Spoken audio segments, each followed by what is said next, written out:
Cette troisième vidéo du tutoriel sur l'Observatoire des fragilités complète la première partie consacrée au tableau de bord métier.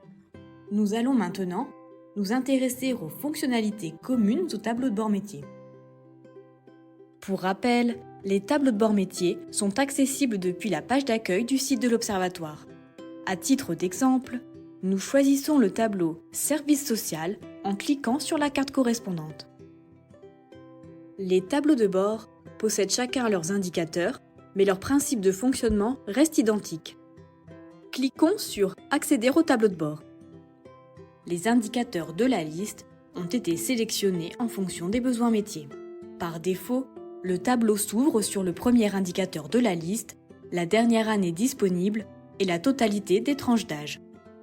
La carte affiche l'ensemble des territoires couverts par l'outil. Il convient de zoomer pour obtenir le territoire à analyser au découpage territorial souhaité.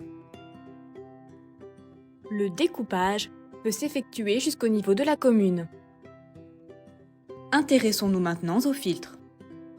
Le filtre Année permet d'en sélectionner une seule. Le filtre Tranche d'âge permet une sélection multiple. Ajouter un filtre permet d'analyser plus finement les données avec des critères personnalisés. Par exemple, la population entre 0 et 14 ans. Certains tableaux de bord comportent des filtres spécifiques aux besoins métiers.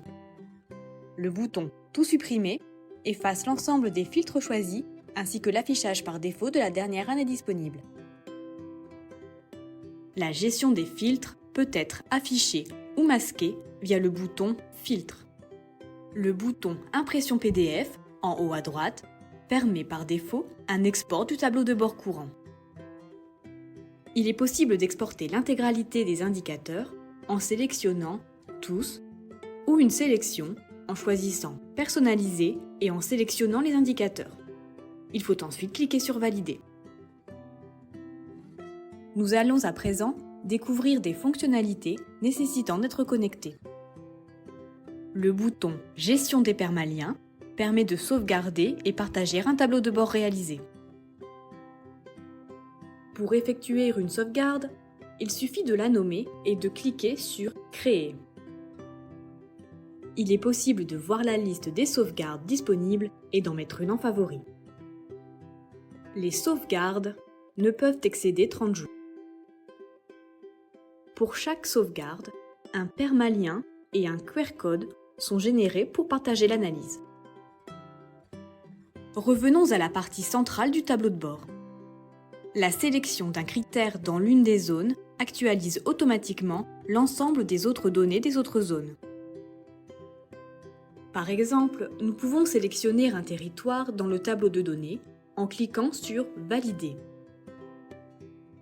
L'ensemble des données présentes dans les autres zones d'analyse s'actualise automatiquement.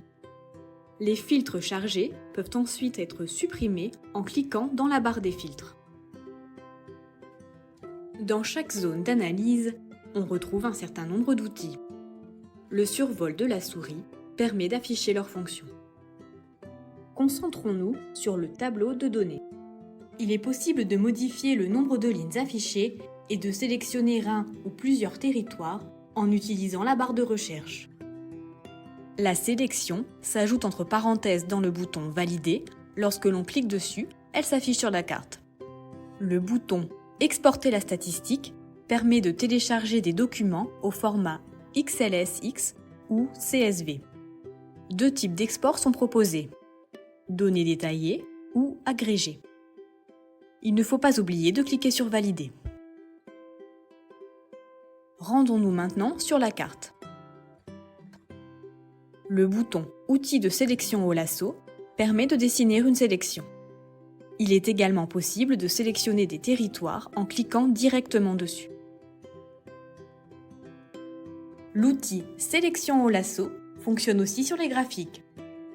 Le bouton « Comparer les données » permet d'afficher simultanément jusqu'à 6 analyses en sélectionnant des vues.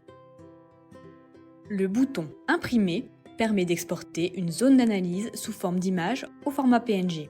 D'autres formats et options supplémentaires sont disponibles pour les exports de cartes. Le bouton « Agrandir » permet d'ouvrir votre analyse dans une nouvelle fenêtre. Un deuxième clic permet de revenir à l'affichage précédent. Le bouton « Vue détaillée » permet d'afficher les données sous forme de tableau. Il faut cliquer sur la flèche pour revenir au format graphique. Revenons au tableau de données.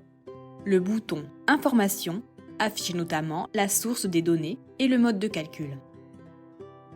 Les zones de carte comprennent deux boutons spécifiques. Un qui permet d'afficher la légende sur la carte et un autre qui propose des analyses complémentaires. Nous arrivons à la fin de cette vidéo consacrée aux fonctionnalités des tableaux de bord. N'hésitez pas à visionner à nouveau les premières et deuxièmes parties de ce tutoriel et à compléter le questionnaire de satisfaction.